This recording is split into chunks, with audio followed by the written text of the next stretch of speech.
నమస్తే.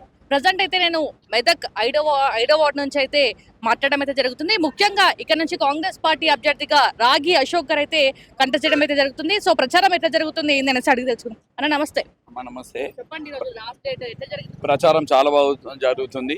ప్రతి ఇంటింటికి పోయి మన రేవంత్ రెడ్డి గారు, మన రోహిత్ అన్న గారు చేసిన అభివృద్ధి కార్యక్రమాలు మరియు అన్ని పథకాల గురించి వివరించి ఓటు అడగడం జరుగుతుంది. స్పందన కూడా చాలా బాగుంది. ప్రతి ఒక్కరు కూడా కాంగ్రెస్ పార్టీకి బలపరచడానికి సిద్ధంగా ఉన్నారు. ఇంచుమించు మెదక్ మున్సిపల్ మీద కాంగ్రెస్ జెండా ఎగరవేయడం ఖాయం. అంటే ఇప్పుడు హరీష్ రావు కూడా అనడం జరిగింది, రేవంత్ రెడ్డి భయపడి మెదక్ వస్తలేడు అని చెప్పేసి. రేవంత్ రెడ్డి భయపడి ఈయన గురించి కాదు కదా, అంతేనా కాదమ్మా? ఆయనే మధ్యలోకి పారిపోయింది అనేది ఇప్పుడు ఇంతకుముందు తెలిసింది మాకు. ఎందుకు జనాలు లేక. ఎట్లుండబోతుంది మరి ఇప్పుడు రేవంత్ రెడ్డి వస్తుండ? మరి రేవంత్ రెడ్డి రాడు కదా ఇప్పుడు.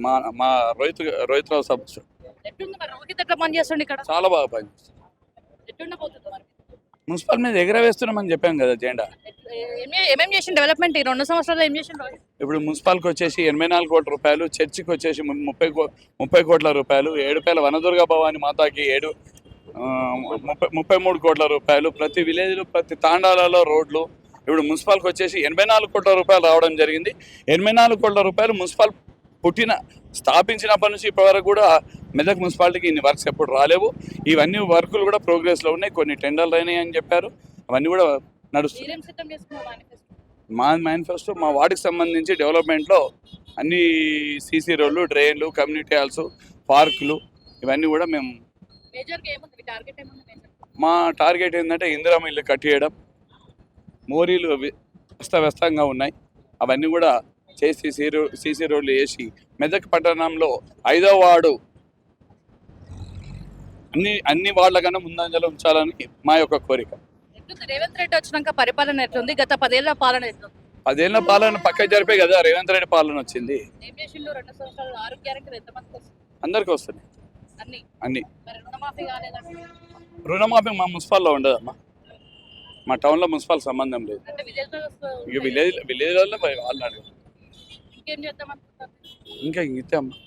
మేజర్గా అసలు ఏంది మీ 5వ వార్డుకి సంబంధించి పబ్లిక్ ఏం చెప్పాలనుకుంటున్నారు? మీ మేజర్ టార్గెట్ ఏంది అసలు మున్సిపల్కి సంబంధించి? మున్సిపల్కి సంబంధించి మెదక్ 5వ వార్డులో సీసీ రోడ్లు, డ్రైన్లు మరియు మురికి కాలువల్ని అన్నీ కూడా చేయడము, పరిశుభ్రంగా ఉంచడం, మంచి సమస్య ఎప్పుడు లేకుండా చేయడము. మరియు ఒక కమ్యూనిటీ హాల్ అడిగారు. కమ్యూనిటీ హాల్ కూడా నేను ఎమ్మెల్యే గారి దృష్టికి తీసుకుపోయి శాంక్షన్ చేసి మరియు ఎలాంటి స్వచ్ఛ 5వ వార్డుగా ఉంచాలని నా కోరిక. ఇప్పుడు కేటీఆర్ అంటున్నాడు మీరు తప్పు చేసిరు, రేవంత్ రెడ్డికి ఓటు వేసి ఈ మున్సిపల్ అన్న రేవంత్ రెడ్డికి బుద్ధి రావాలంటే ఇప్పుడు ఖచ్చితంగా బీఆర్ఎస్ పార్టీకి ఓటు వేయాలంటే. బీఆర్ఎస్ పార్టీ అది కింద లేదు మీద లేదు, ఏసీ కూడా ఏం లాభం అని ప్రజలు గమనిస్తున్నారు. ఇప్పుడు రేవంత్ రెడ్డి గారిని, రోహిత్ రావు గారిని బలపరిచే విధంగా మా మెదక్ పట్టణ ప్రజలు ఉన్నారు. అది ఎక్కడనో కేటీఆర్ ఎక్కడ మాట్లాడిండో మాకు తెలియదు, కానీ మాకు మెదక్ సంబంధించి రోహిత్ రావు గారు, హనుమంతన్న గారు ఉన్నారు. మాకు మెదక్ పట్టణ ప్రజలందరికీ కూడా నమ్మకం ఉంది. మేము ముందుగా అభివృద్ధి ధ్యేయంగా ముందుకు పోతున్నాం. దాన్నే బలపరచడానికి మెదక్ పట్టణ ప్రజలందరూ కూడా ఉన్నారని కోరుకుంటున్నాం. ఇప్పుడు తెలంగాణ గవర్నమెంట్ ఇచ్చిన 6 గ్యారంటీలలో ఆల్రెడీ సన్నబియ్యం ఇస్తున్నాం మేడం, ఇందిరమ్మ ఇండ్లు ఇస్తున్నాము, ఆరోగ్యశ్రీ ఇస్తున్నాము, ప్రతి ఒక్కరు సంక్షేమ పథకాలు ఇస్తున్నాము. ఇంత ముందుకు 10 సంవత్సరాల నుంచి కేసీఆర్, హరీష్ రావు కుటుంబం మొత్తము దోసుకదినది. ఇదే మెదక పట్టణం నుంచి ఎన్ని హాస్పిటల్, ఎన్ని అభివృద్ధి కార్యక్రమం వస్తే అదే సిద్దిపేట తీసుకెళ్ళిండు. సిరిసిల్లలో అభివృద్ధి చూడండి, గజ్వేల్లో చూడండి.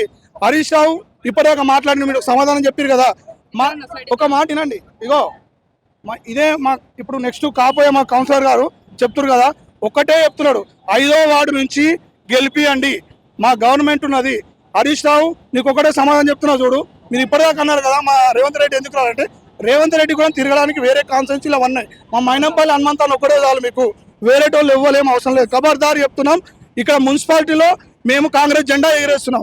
జై కాంగ్రెస్.